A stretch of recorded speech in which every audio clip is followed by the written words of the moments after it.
So I think one is the way we're born. That's our DNA. That's one. Two is things that happens in your life. A heartbreak, a breakup, parents getting a divorce, a fight, getting bullied, being knocked out publicly in front of your peers, humiliated, a girl breaks up with you in front of your peers, leaves you for your friend. All of these things then make you because of those experiences. Now, when that happens, it's like a formula. You are gonna do one of three things. You know the whole flight, freeze, or fight. You're either gonna freeze and you're gonna suppress and keep it internally, and eventually you're gonna implode. And when you implode, you're gonna hurt a lot of people. Or you're going to flight and you'll avoid that person. Every time you're running around them, oh my gosh, she's here, I'm gonna go in this room, I'm gonna avoid her, I'm gonna avoid her, I'm gonna avoid her. Or you're gonna fight, right? Now you know what freeze happens, nothing happens. Flight, nothing's happening. But fight, that part is born during those moments. And so you figure that part of what the person's made up of. You can't teach that part to somebody. You can't say, somebody could encourage you and somebody could say, stand up for yourself.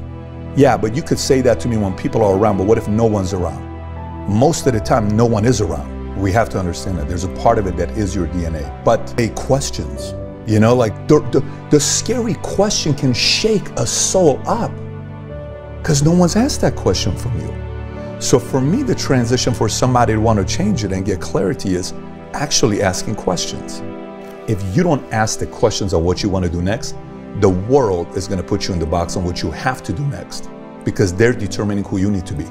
And you are rising up to their expectations because you're not asking the questions yourself. So clarity to me is stemmed from you being able to sit down and ask those tough questions that piss you off, that irritate you, that make you emotional, that you cry over, that you reflect, that makes you want to do research, that makes you follow up, that makes you sit down and say, I don't really know. I've never thought about this before. And that goes deeper and deeper and deeper.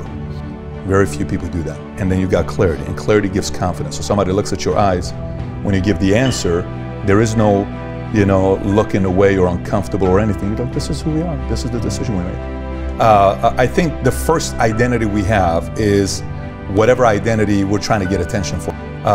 You had a moment that you had to make a decision, and you asked some questions, and you met a couple people that eventually inspired you to want to make change, and then you went after what you wanted to do. And that day when you said, I'm going to start looking like Hugh Jackman, the next day, and one day the decision not that serious, the next day here's who I'm going to end up being. And we don't spend enough time with why to. Why to is linked to identity. How to is systems, learning. It's a skill set. Anybody can pick that up.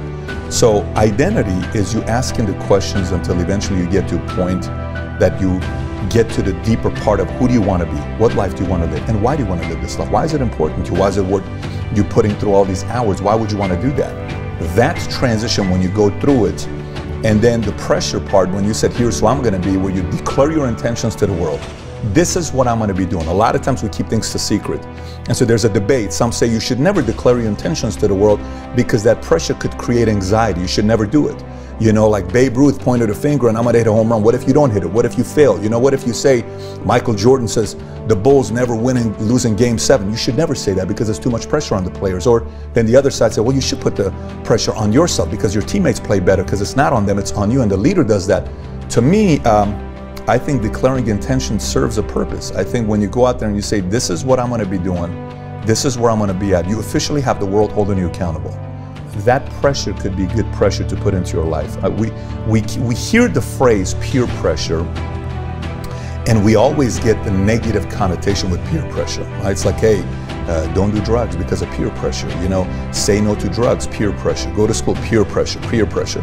Where, it all depends who the peer is that's giving you pressure, because if you get the right peer giving you the right kind of pressure, you can do some big things in your life. So I think that additional kind of peer pressure you put into yourself, you're in the right circles, right environments, those two guys that, put some kind of a peer pressure or direction into you, can really be a spark to change someone's life, where all of a sudden the identity goes from being a regular person to the next day, no one recognizes them. In the world of social media, of influencers, there's some that'll say things like, listen, you have a lot of time, take your time, you're okay, you're gonna be all right, you're gonna be fine, you have a lot of time. And that's fine, that can work for some audiences.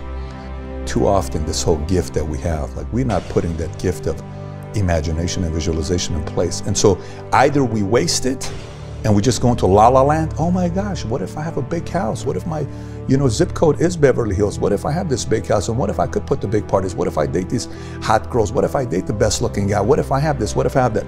That's fine, but that's not deep enough. You got to go really deep with purpose, and really deep with, if you don't move, what could take place. So again, going back to it for me is for people to sit there and realize, if you really want to move yourself, ask the questions, go deeper on what life could happen, both good and bad. Don't just say, oh, all good or all bad. Tap into both of them, and hopefully that creates urgency for you to start taking the next necessary steps to grow your business. But the gift of imagination and visualization is rarely used properly, because everybody indirectly will impose their belief system into you, and it's never going to stop. This whole thing about people say, oh my gosh, I can't wait to win, to shut up all my haters. Reality check, it ain't never happening, okay? It ain't never happening, because every time you come up, it's just more of them, right? And they're always, the great thing about haters is I always talk about the fact that my best consultants are my haters. Best, because it almost makes no sense to be a hater. Let me explain to you why. Because haters highlight your weaknesses. And if you're smart, you're like, he makes a good point. I do have bad calves. I better start working on my calves. Thank you for that feedback. Now I kick your ass because you pointed out my weakness. What a great consultant. We don't need a consulting firm. We just need to hire new haters. Looking for haters, right? Come on, more haters. Please send me some more hate so I can see my flaws, my weaknesses. But the whole idea about that is, hey, one day I'm going to make so much money, I'm going to shut everybody up. That doesn't work. First of all, that's not going to take place. So the voice is never going to be less. So you have a choice. Either you can say, I don't want to deal with the voice, live a small life, no problem, it's okay, as long as you're happy with it, you're content, you're aligned with your values and principles, more power to you. But if you can't live a small life and you have to live a big life, you have to understand that it's going to be pushed. And you have to figure out a way to silence everybody, shut everybody up right up front. Tell everybody to manage expectation. Anticipation is gain. We don't say those things, so everybody creates noise. So the more you tell the world how to manage expectations dealing with you and what to anticipate, you actually minimize a lot of the noise. And most of the noise that's the most irritating are from the people closest to you, not strangers, because who cares what a stranger says about you? You care what your family says about you. And that can be controlled if you do it properly. Yeah, you have to question everything. First of all, it's not just family traditions for me. You got to question everything. You got to question, if you grew up a Republican, are you a Republican, and why? If you grew up in a family where everybody was a military, general, army, whatever, and because of that you're a Republican, why are you? If you're a Democrat, why are you a Democrat? Because what? Because you're Latino? Because you're black? Because you're Middle Eastern?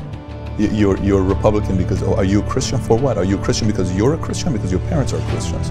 Are you an atheist because of you or your parents? Are you a Scientologist because you or your parents? What are your belief system, right? What are you doing? And do you subscribe to the same mindset? Do you subscribe to the same mindset of what rich people are? Not every single thing. And when I started questioning everything, my philosophies in life became clear. And a lot of times, we don't take the time to say, what are the values and principles that I'm willing to build my life on? What are they?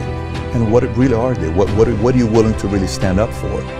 What is your core belief system? Are you a certain belief because you live in a certain city and you have to be? Are you thinking about money in a way because your parents looked at money that way? Maybe your parents don't like money because they didn't want to work for money.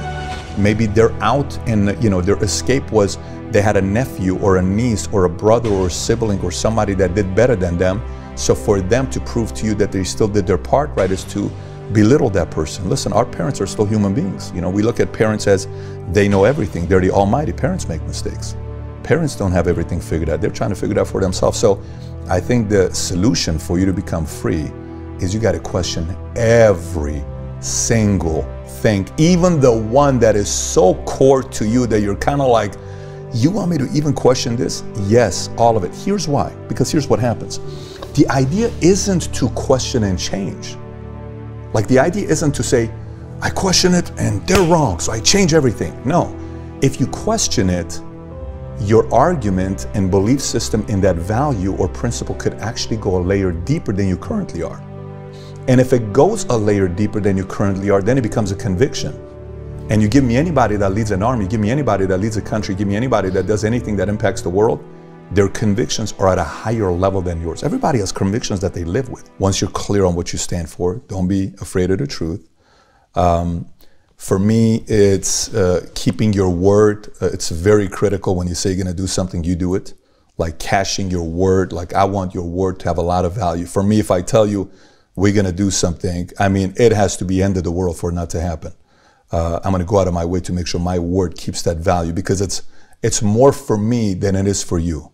It's more for me to trust the words that are coming out of my mouth than anybody else. But, you know, I would say those things. And then alignment for me is all the way at the top. Alignment it's so critical to me. The way you live and whatever you believe, if they're aligned, you're living a happy life.